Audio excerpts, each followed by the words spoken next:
Hello friend, myself Basant Baret. I am a lead trainer fire and safety from जिप्सा and welcome to our YouTube channel जिप्सा MGI. Friend, आज हम बात करने वाले हैं demolition hazard and precautions के बारे में कि जब किसी बिल्डिंग को डिमोलिशन में लाया जाता है तो उस समय कौन कौन से खतरे होते हैं और उन खतरों को कैसे प्रिकॉशन के वे में दूर किया जाता है। इन सभी चीज़ों के बारे में हम इस वीडियो में बात करेंगे। बट उससे पहले मैं आप लोगों से कहना चाहूँगा, अगर अभी तक आप लोगों ने हमारे चैनल जिप्सा MGI को सब्सक्राइब नहीं किया है तो प्लीज़ आप हमारे चैनल को सब्सक्राइब कर लीजिए और हमारे द्वारा बनाया जा रहा है सारे वीडियो की नोटिफिकेशन पाने के लिए बेल आइकन को प्रेस कर दीजिए। फ्रेंड, आज हम बात करने वाले हैं कि डेमोलिशन वर्क के दौरान क्या क्या हैज़ार्ड या क्या क्या खतरे होते हैं और उनके लिए हमारे पास बीइंग अ सेफ्टी ऑफिसर हम वहाँ पे क्या क्या सेफ्टी या फिर वहाँ पे सावधानी देख सकते हैं। तो सबसे पहले यहाँ पे हम जानेंगे कि डेमोलिशन क्या है। डेमोलिशन वर्क कहने का मतलब होता है किसी बिल्डिंग को तोड़ना या फिर ध्वस्त करना। जब भी किसी बिल्डिंग को जो पहले से बने हुए हैं अगर तोड़ रहे हैं या फिर उसको हम डेमोलिशन वर्क में ला रहे हैं, उसको ध्वस्त किया जा रहा है, उसको डिसमेंटल किया जा रहा है, तब हम उसको डेमोलिशन वर्क के कैटेगरी पे लेते हैं। डेमोलिशन वर्क के दौरान हमें बहुत सारे हैज़ार्ड वहाँ पे आइडेंटिफाई होते हैं and being a safety officer हमारे यहाँ पे रिस्पॉन्सिबिलिटी यह हो जाती है कि उस जितने भी आइडेंटिफाई हैज़ार्ड हैं उसको कैसे एलिमिनेट किया जाए, उसके लिए क्या हमारे पास प्रिकॉशन हो। तो हम यहाँ पे बात करेंगे कि ये डेमोलिशन वर्क जब कहीं पे भी किया जाता है तो वहाँ पे कौन कौन से हैज़ार्ड हमें देखने को मिलता है। तो सबसे पहले हम जानेंगे कि डेमोलिशन वर्क के लिए हमारे पास कौन कौन से मशीनें या इक्विपमेंट्स होती है। तो डेमोलिशन वर्क के लिए आप या तो मैनुअली यूज़ हो वहाँ पे आप डेमोलिशन वर्क कर सकते हैं या तो मशीनों का इस्तेमाल कर सकते हैं। इसके लिए आपके पास एक डेमोलिशन मशीन होती है, इसमें एक आपका डेमोलिशन बॉल लगा होता है जिसकी मदद से आप क्या कर सकते हैं, बिल्डिंग को डेमोलिशन वर्क पे ला सकते हैं। देन सेकंड होता है हमारे पास बाय मैनुअल, जिसमें हमारे पास एक डेमोलिशन हैमर होता है। इस हैमर की मदद से आप क्या कर सकते हैं, मशीन के बिल्डिंग के किसी भी एक पर्टिकुलर पार्ट को आप क्या कर सकते हैं, स्टेप बाय स्टेप वे में आप उसको डेमोलिशन कर सकते हैं। अगर यहाँ की आप हैज़ार्ड की अगर हम बात करें तो जब किसी बिल्डिंग को जब हम डेमोलिशन वर्क में लाते हैं तो वहाँ पे एक प्रॉब्लम हमें देखने को मिलती है, चांसेस होते हैं fall of person and fall of material. ऊपर से हमारे जो वर्कर्स एम्प्लॉय होते हैं जो डेमोलिशन वर्क में इन्वॉल्व रहते हैं उनके गिरने के चांसेस होते हैं या फिर मटेरियल जो वहाँ से नीचे गिरते हैं। तो ये हमारे कुछ ऐसे कंडीशन होते हैं जिससे हमारे बाकी जो वर्कर एम्प्लॉय हैं वो चांसेस होते हैं इंसिडेंट या एक्सीडेंट में इन्वॉल्व होने के। अगला जो वहाँ पे हमें चांसेस देखने को मिलता है कि वह जो एरिया होता है वो फायर हैज़ार्ड कंडीशन पे आ सकता है।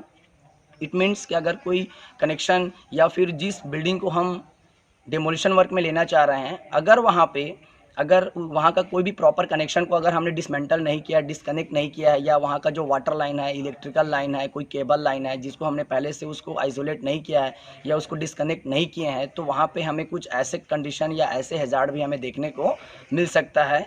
ओवरऑल साथ ही साथ अगर जिस जगह पे हम डेमोलिशन वर्क कर रहे हैं और वहाँ पे अगर हमारा जो पार्किंग एरिया है या फिर कह सकते हैं जहाँ से पब्लिक आने जाने का है, अगर हमने वहाँ को प्रॉपर बैरिकेड नहीं किया है तो जो भी हमारे अनऑथराइज पर्सन है वो भी उस एरिया में एंटर कर सकते हैं, तो वो भी एक एक्सीडेंट का शिकार हो सकते हैं।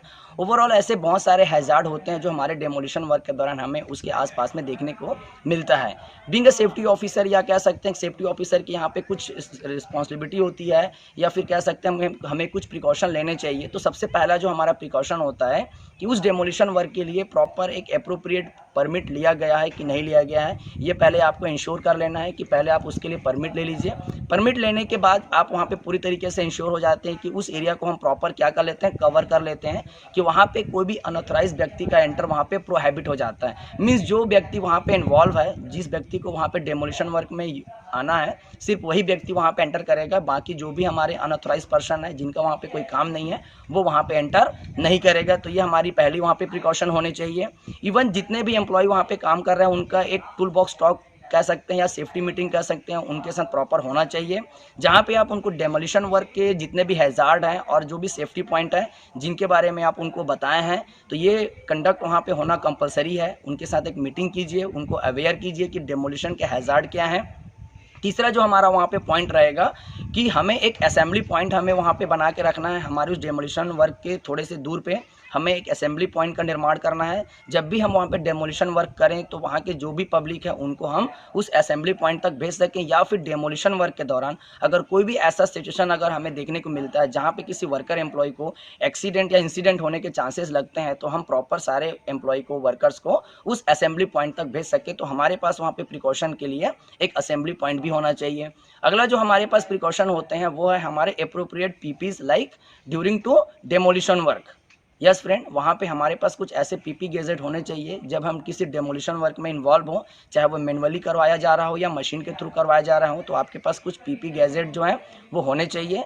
और जिस डेमोलिशन बॉल का इस्तेमाल करवाया जा रहा है, जो हमारे पास मशीन के थ्रू जो डेमोलिशन मशीन पे हमने जो बॉल को कनेक्ट किया हुआ है, उसको पहले चेक कर लिया जाए, उसके जो बॉल हैं, उसके जो चैन है, उसको प्रॉपर पहले इंश्योर कर लिया जाए यूज़ करने से पहले। तो यह भी एक हमारे प्रिकॉशन के पार्ट में आ जाता है।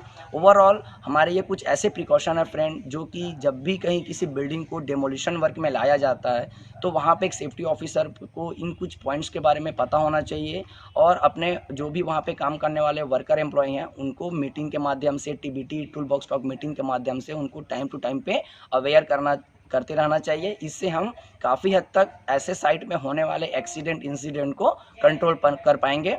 आई होप फ्रेंड आपको हमारा यह वीडियो पसंद आया होगा। Thank you.